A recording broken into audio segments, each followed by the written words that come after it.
other direction, I need to do that, and we have a standard symbol for that, which is to use a little arrow on the circle that shows that you're going the opposite way, which would be clockwise. I have seen people do this before. I have seen people show the arrow showing that it is positively oriented. That's not wrong, but you don't have to have it there. But if you're negatively oriented, you have to have the arrow there to let everyone know you're going the other direction. Okay, so that's notation.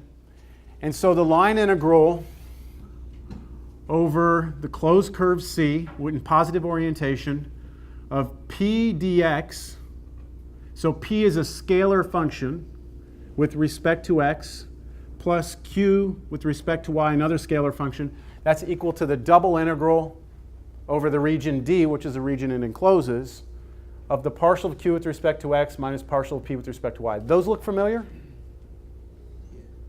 Aren't those the two things that you checked when things to see if they were conservative? You would see if those were equal to each other? Yes, they were flipped, but I mean, aren't those the two partials? Okay. All right, just wanted to point that out. I think the best way to appreciate Green's theorem is to see a problem in action, okay?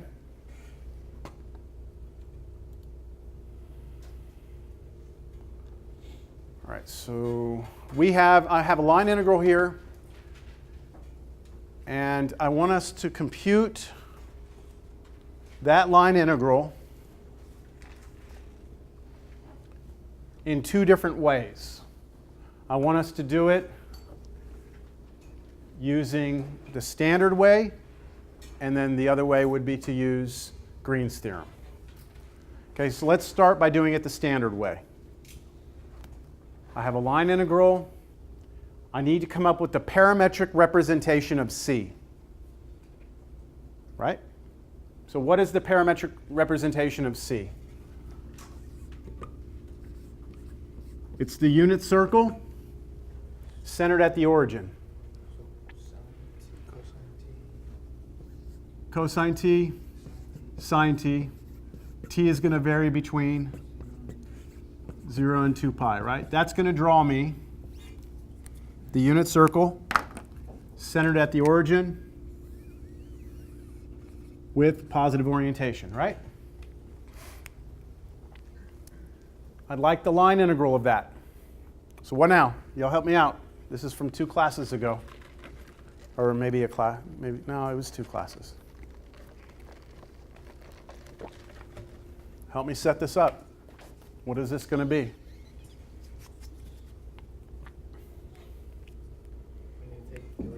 You need the derivative of r? Okay, so I'm going to get the derivative of r. I'll do that here, which will be negative sine t cosine t, right? So let's do this. Instead of saying integral over c, I'm going to go integral from where to where? 0 to 2 pi. And then I need to know what y is. Well, I only have one curve here, c, right? So I need the y component of that curve, which would be sine t, times dx, which means we're only looking at the derivative of x with respect to t, which here's the x component, right? The derivative of that with respect with respect to t is negative sine t. So this is negative sine t dt. You with me? Minus, so I can do 2 separate integrals right here if I want. But I'm going to do it all in one integral because they all have t, and they're all going from 0 to 2 pi. So I'm going to go minus, what's x? Cosine t. And what's dy? Cosine t. Now, since I decided to do one big integral, this dt right here, I'm going to move it to the back. Is that all right with you? Oh, wow. OK, that's not so bad. I can factor out a negative 1. And if I factor out negative 1, I'm going to have sine squared t plus cosine squared t, which is 1. So this is just 1 dt, which is negative t evaluated 0 to 2 pi. So your answer is negative 2 pi. All right, that wasn't so bad, right?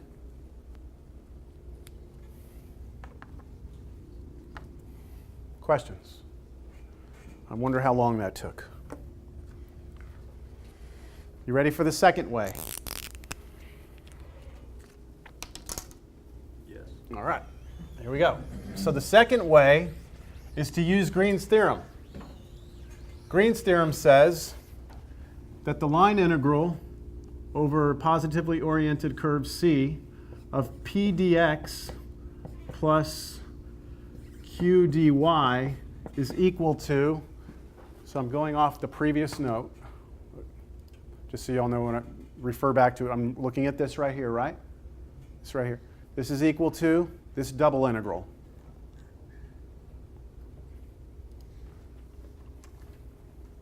Which should be the double integral over d of partial q with respect to x minus partial p with respect to y dA.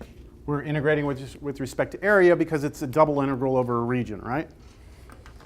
So the big difference here is that instead of trying to look at the curve going around the region, we're going to actually look at the region itself. So do we know anything about this region? Well, I do, right? I do have some idea of what that region looks like. But let's just look at this partial real quick. What is P for us? I guess I want to write it up here. Isn't this P and this is Q? Do you all understand? So P is X, isn't it? And Q is what? I'm sorry, why did I do that? P is Y.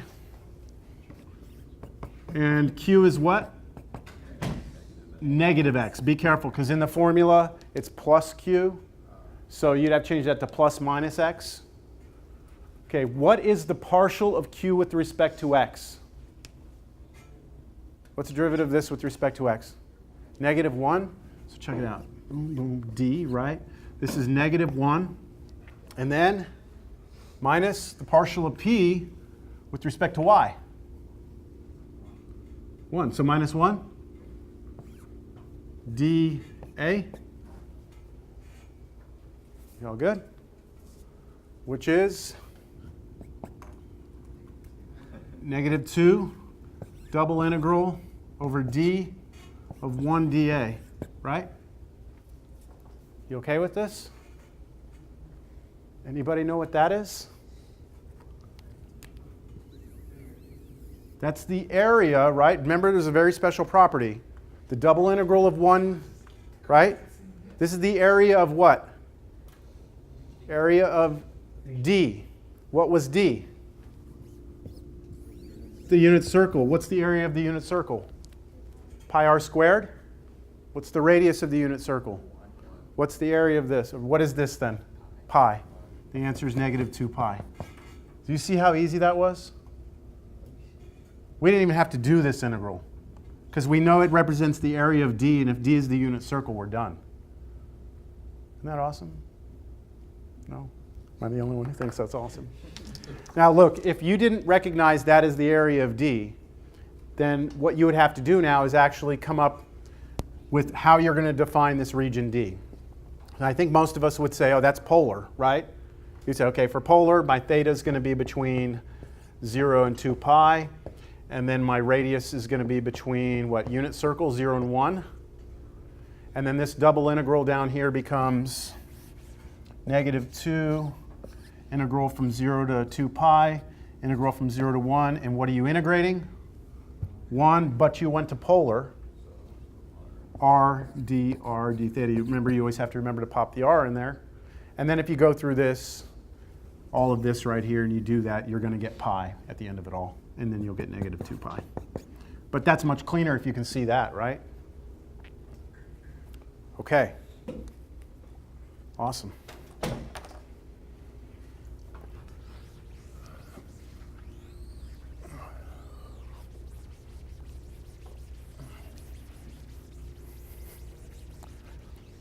I should just let you all know, I'm going to be pretty busy the next week or two I'm on a hiring committee, so we've got all these hiring meetings, and then I have to do these faculty evaluation things, and I'm just going to be really busy the next couple of weeks. And I'm good. My plan is to continue to hold office hours as normal. Okay, so nothing should change in terms of office hours. It's mostly what's happening after I get out of class. So like after this class, I have a 3 o'clock meeting. I'll be in until 5. So just FYI. All right.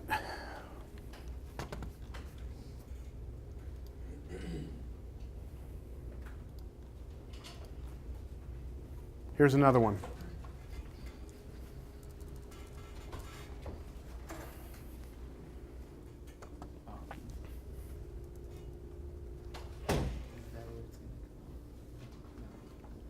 All right, so here we go. We've got evaluate this line integral, positively oriented curve C.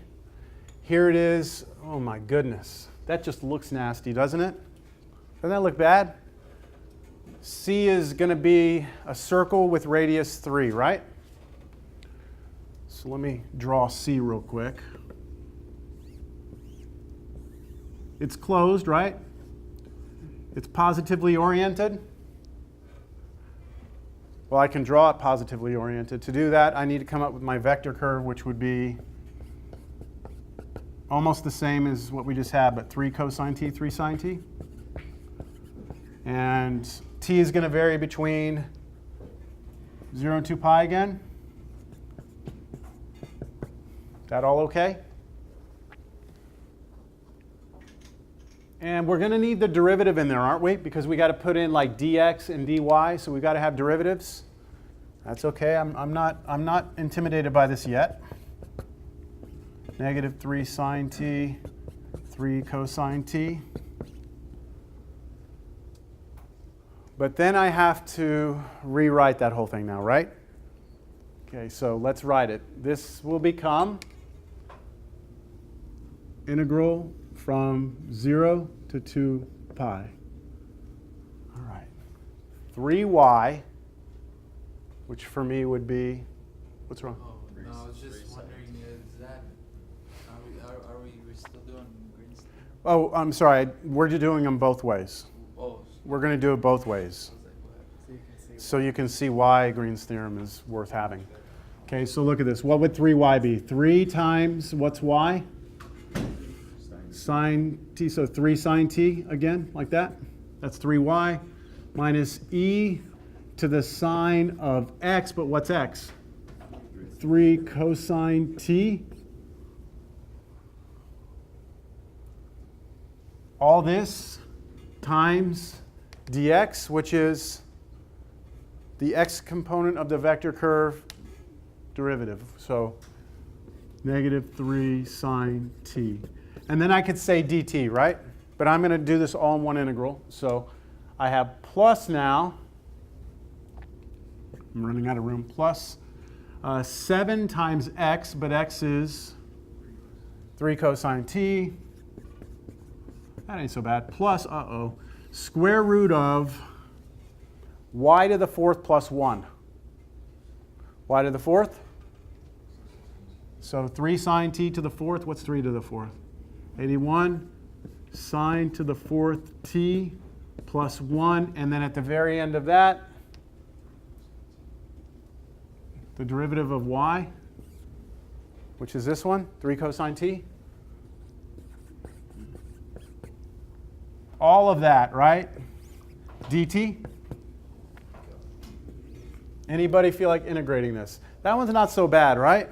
Antiderivative of 9 sine t, thumbs up. This one, no. Nobody? I don't think anyone in this class is doing that one right there. That's a tough antiderivative right there. Oh shit, no, I forgot. This has to distribute through. So maybe you might be able to get, but still it's not fun. And this, I don't feel like messing with that either. This looks like it could be kind of tough, huh? Yeah. So this is where we go, maybe not. Because this is a nice closed curve. It encloses a nice region D. And maybe it'd be easier if we actually use Green's theorem. So we're just going to go like no way here, right? No way. I'm not trying. So using Green's theorem, all I need to be able to do is convert this to the double integral over the region that it's enclosing of the partial of q with respect to x minus the partial of p with respect to y with respect to area. And what is the p function? Yeah, this whole thing, right? That's p. And this right here is your q, right? What's the partial of q with respect to x? 7. Right? 7 minus, what's the partial of p with respect to y? 3 dA, which is just 4 double integral over d of 1 dA. And this is the area of D. And D is not the unit circle with radius 3. The area of that's pi times the radius squared. So that's just 9 pi, isn't it? Times 4. So 36 pi. Wasn't that a little easier to do? A lot easier to do. So yes? Green's theorem is always the route to go? No, I'm going to show you an example now where we do it the other way. I'm going to give you a double integral that you don't want to touch, that you can turn into a line integral. And it's easy. So it's never one over the other. It's always the problem itself will tell you which way you want to go. But that adds some value to it, doesn't it? I mean, that's a line integral you could not do. Well, I don't know. I want to say you can't, but you'd be here for a while.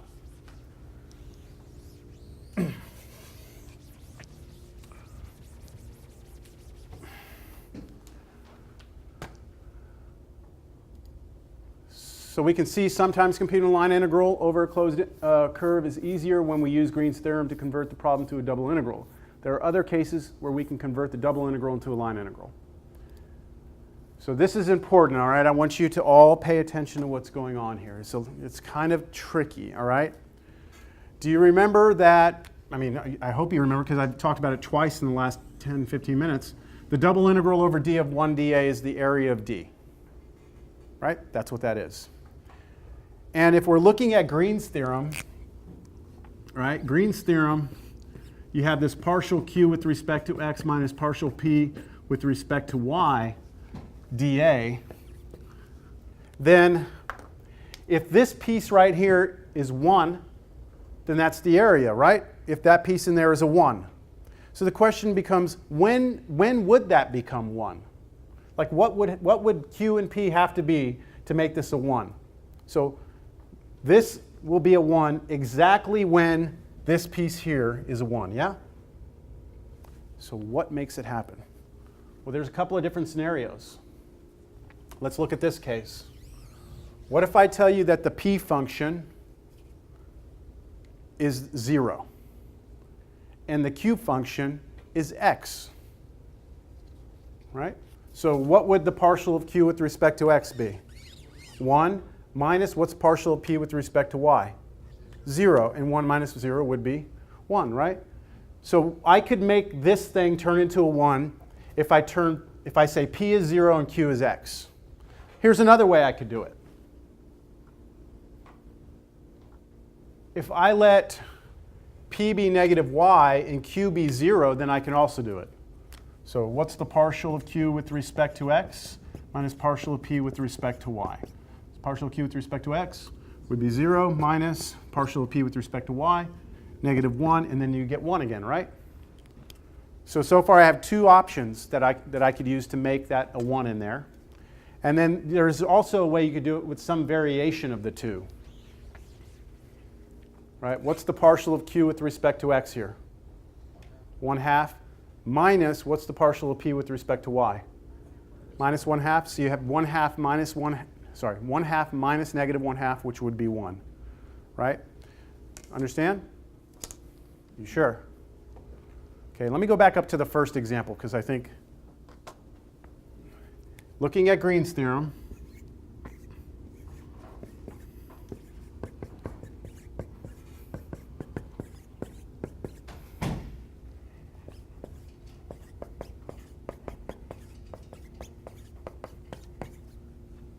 That's greens, right?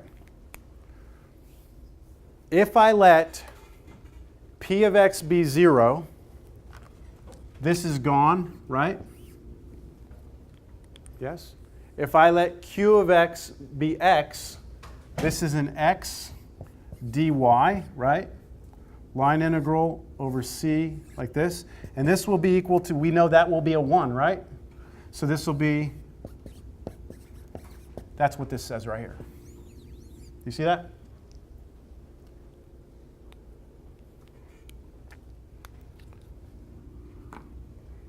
There's two other ways to do it, but I'm going to focus mostly on this one. Let's see why we would do this, all right? Why in the hell am I doing this?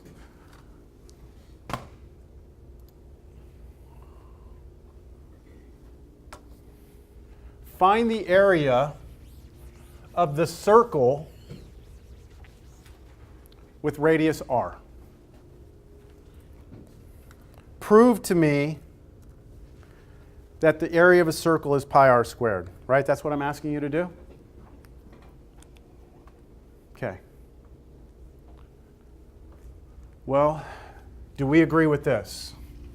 It'll be double integral over d of 1 dA. Do you agree with that?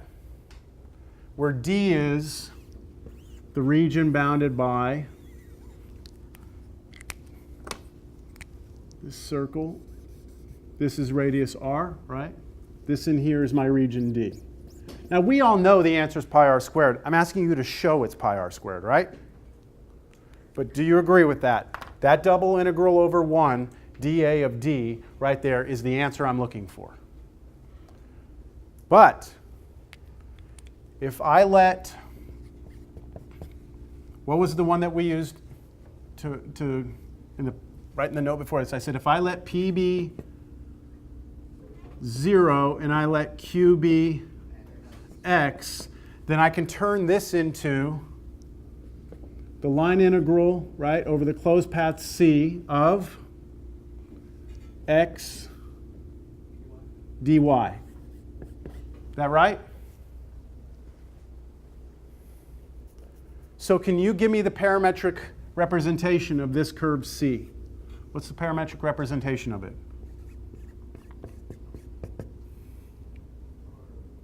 R cosine t, R sine t. Do you agree? What's my restriction on t? 0 to pi, right? What I'm doing is I'm taking a double integral and I'm about to convert it to a line integral. This line integral becomes the integral from 0 to 2 pi of x. What's x? R cosine t. What's dy? Well, that's a derivative of this with respect to t, which is just r cosine t dt, right? Do y'all see that? That's x dy. Now, any of those things I can pull out of there? R squared, right? R squared can come out of that.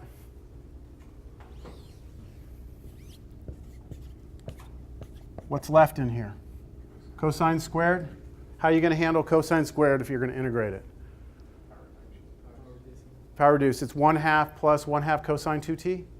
But I'm going to pull the 1/2 out. So this will become 1/2 1 plus cosine 2t dt.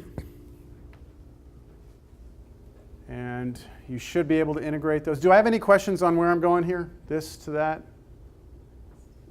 Okay, which is 1/2 r squared antiderivative. So what is the antiderivative of that? T plus 1/2 sine 2t.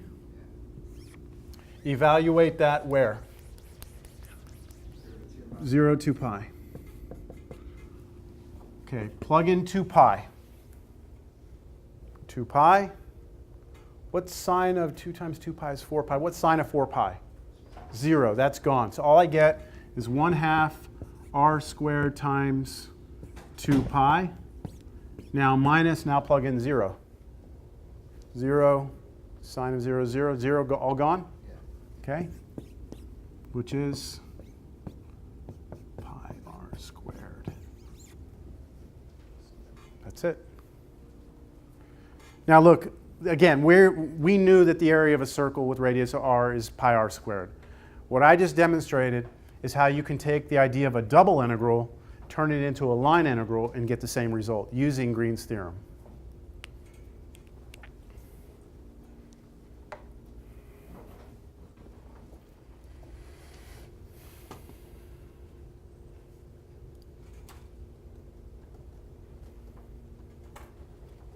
I need to zoom out of this one. This is a great example of proper usage of this.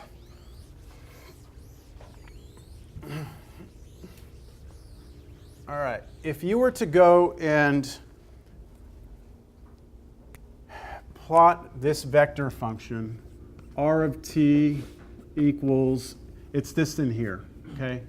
5 cosine t minus cosine 5t, and then 5 sine t minus sine 5t, like that.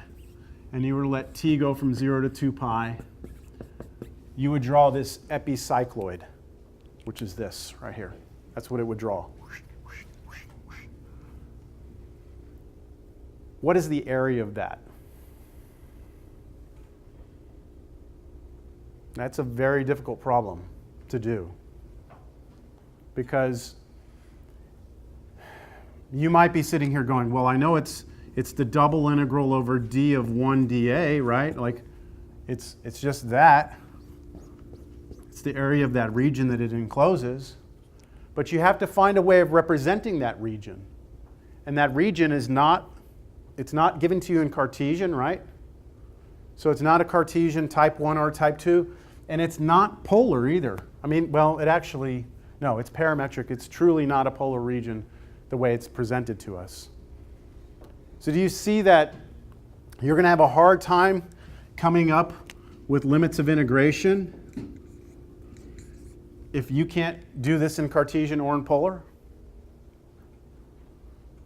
However, this is equal to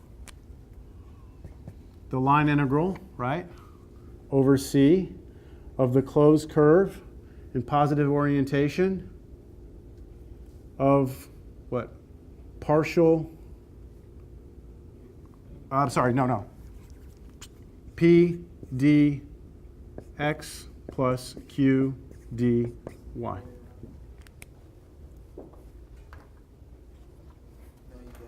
No. X dy. What I'm trying, let me put that back up there. Hold on. It's this. But for this to be true, P had to be 0, Q had to be X. So this turns into X dy.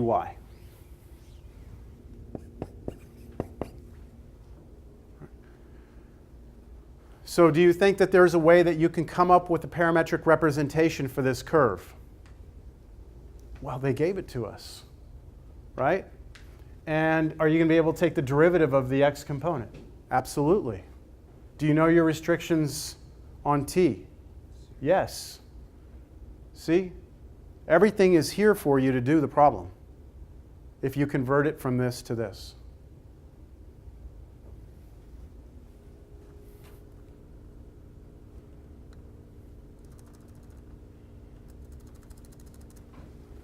So let's do it. Should be the line integral. What are my restrictions on t? 0 to pi. Then it's my x, which is 5 cosine t minus cosine 5t times dy. So I have to take the derivative of my y, which is the derivative of this.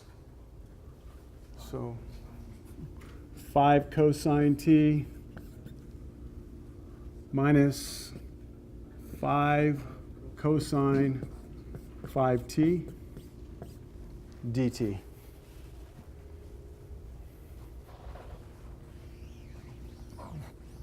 And even though this may not look that great, it's sure is a lot better than where you were, which was stuck, right?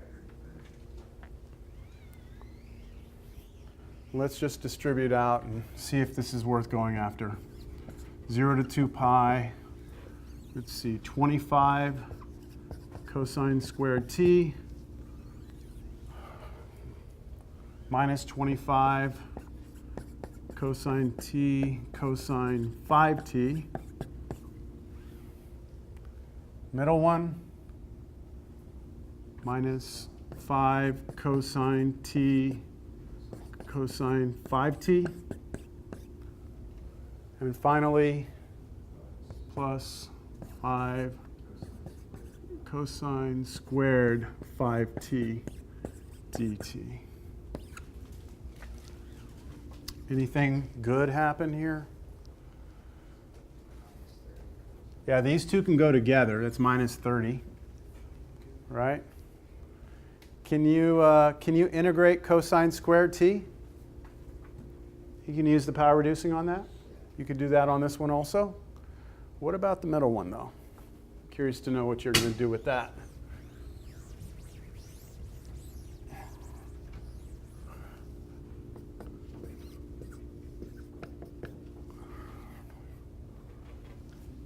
(25 cosine squared t). What I think I'll do is I'll break these up into separate integrals. Plus, or I guess I'll do minus. Let me do this. 25 here minus 30.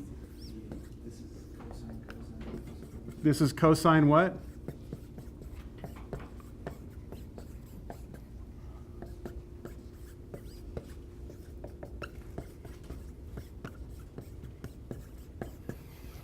Do y'all agree? Okay. Squared, yes, thank you. Okay. I think this one's doable. This one's doable. I'm more interested in the middle one. Let me see. This is going to be 25 halves integral 0 2 pi 1 plus cosine 2t dt. So I just used the formula on this, doubled the angle. Let me do the last one next. Plus 5 halves integral 0 to 2 pi. What goes in this integram? 1 plus cosine 10t. All right, just making sure you're doubling the angle, right? The 1/2 came out. And then this one, minus 30 integral 0 to 2 pi. How do you want to handle cosine t, cosine 5t? You're fumbling.